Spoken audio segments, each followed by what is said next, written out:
Good morning one second. संशोधन का पिछले क्लास में चर्चा की गई थी, जिसमें से मात्र पहला क्वेश्चन को कवर किया गया था।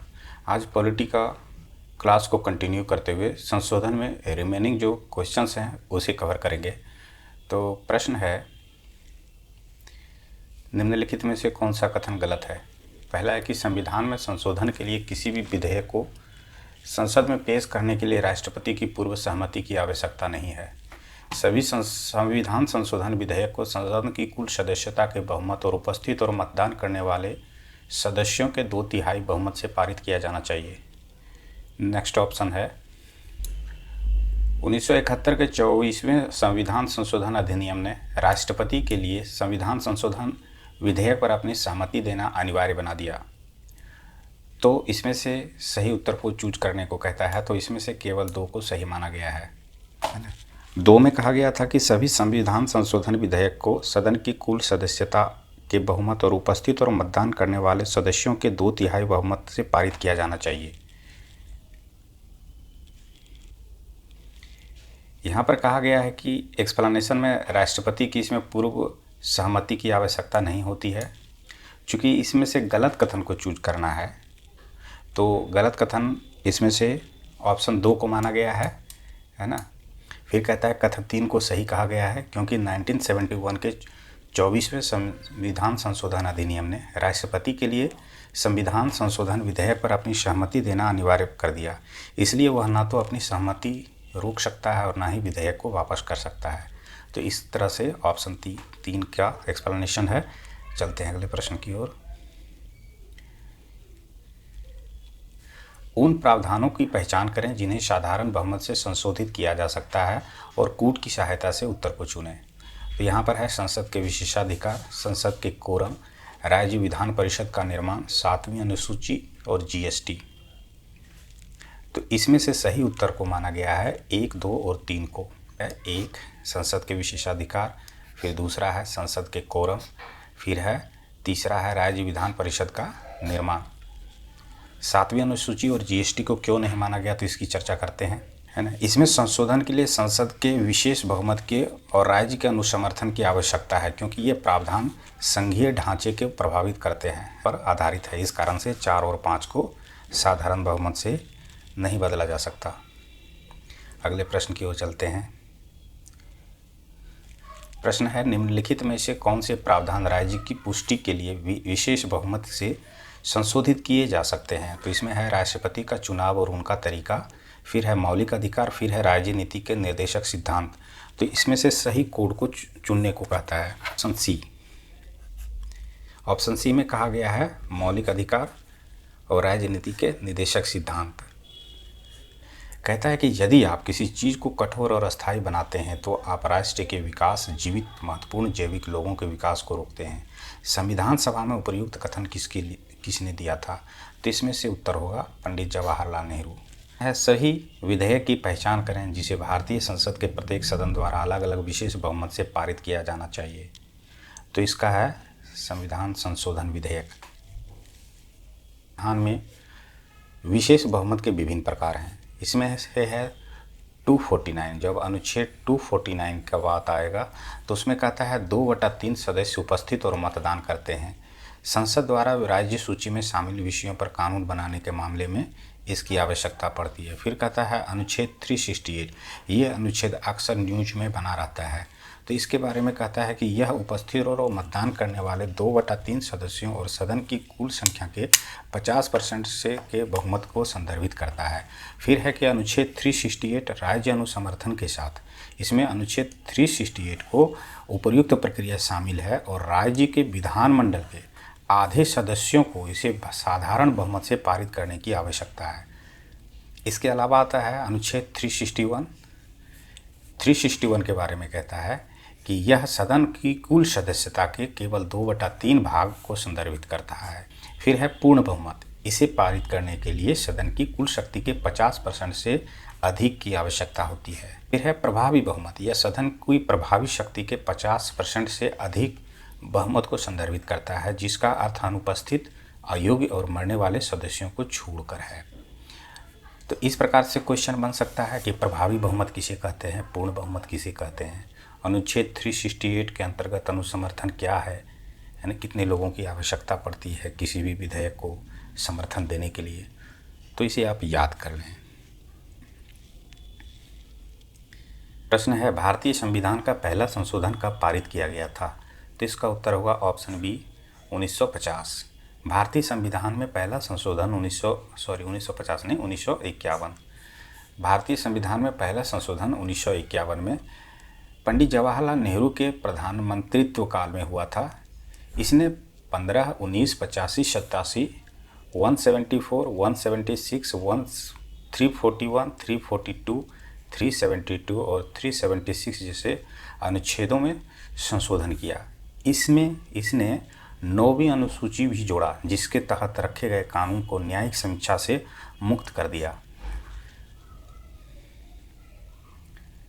प्रश्न है, निम्नलिखित में से किस संशोधन ने भारतीय संविधान के आधिकारिक पाठ के लिए हिंदी में प्रावधान किया? तो इसका उत्तर होगा ऑप्शन डी। बहुत महत्वपूर्ण प्रश्न है। ये 58वां संशोधन जो 1987 में हुआ था उसके तहत किया गया। एक्सप्लेनेशन को देखते हैं। संविधान सभा ने मूल संविधान को अंग्रेजी में अपनाया। एक 58वां संशोधन 1987 में संविधान के भाग 22 में अनुच्छेद 394 जोड़ा। इसने राष्ट्रपति को संविधान का हिंदी में अनुवाद और संशोधन प्रकाशित करने का अधिकार भी दिया। फिर है 60वां संशोधन क्या है? तो ये 1988 में आया। इसमें है कर है, पेशे है, व्यापार है, व्यवसाय है, रोजगार है। इसके संदर्भ में अनुच्छेद 276 से जोड़ा गया। फिर है 57वां संशोधन जो 1987 को आया। पूर्वोत्तर राज्यों के आदिवासी लोगों के लिए सीटों का आरक्षण इसमें शामिल किया गया। फिर है 59वां संशोधन जो कि 1988 में आया। ये आपातकालीन प्रावधानों से संबंधित है। इस प्रकार से उपर्युक्त प्रश्नों का संशोधन को डिस्कस किया गया है। चलिए अगले प्रश्न की ओर चलते हैं। प्रश्न है, निम्नलिखित में से किस मामले पर संसद को साधारण बहुमत से संविधान में संशोधन करने की शक्ति प्राप्त है? तो यहाँ पर दिया गया है ऑप्शन, राज्यों के नाम, सीमाओं और क्षेत्रों का परिवर्तन, अतिरिक्त न्यायाधीशों की शक्तियाँ, राज्य विधानसभा के ऊपर सदन का उन्मूलन। तो ऑप्शन सी को सही माना गया है। इसका एक्सप्लेनेशन को कवर करते हैं कि संविधान के निम्नलिखित प्रावधानों को संसद द्वारा साधारण बहुमत का उपयोग करके संशोधित किया जा सकता है। पहला है कि नए राज्य की स्थापना, राज्य के नाम और सीमाओं में परिवर्तन, राज्य में विधान परिषदों का उन्मूलन और निर्माण, अनुसूचियों 2, 5 और 6 में कोई भी परिवर्तन नहीं, अनुसूची 2 जिसमें कि परिलब्धियां, भत्ते और विशेषाधिकार है। फिर है अनुसूची 5 जिसमें अनुसूचित क्षेत्र और अनुसूचित जनजातीय। फिर अनुसूची 6 है जिसमें असम, मेघालय, त्रिपुरा, मिजोरम व अन्य आदिवासी क्षेत्र है। फिर है संसद का कोरम। फिर है नागरिकता, संसद और राज्य विधानमंडल के लिए चुनाव, निर्वाचन क्षेत्र का परिशमन। फिर है केंद्र शासित प्रदेश। इसके अलावा न्यायाधीशों की संख्या, संसद में अंग्रेजी भाषा का प्रयोग, आधिकारिक भाषा। इन सभी को साधारण बहुमत के द्वारा संशोधित किया जा सकता है। चलते हैं अगले प्रश्न की ओर।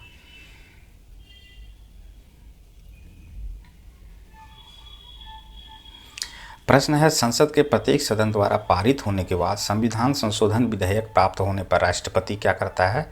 अपनी सहमति देगा, अपनी सहमति दे सकता है, अपनी सहमति रोक सकता है और विधेयक को पुनर्विचार के लिए वापस कर सकता है।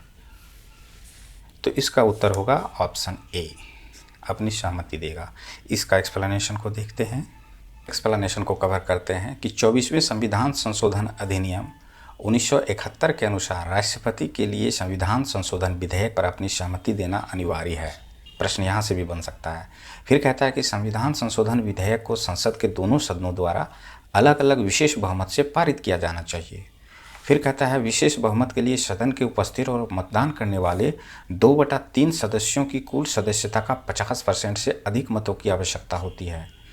इसके अलावा कहता है कि राष्ट्रपति को विधेयक पर अपनी सहमति देनी चाहिए।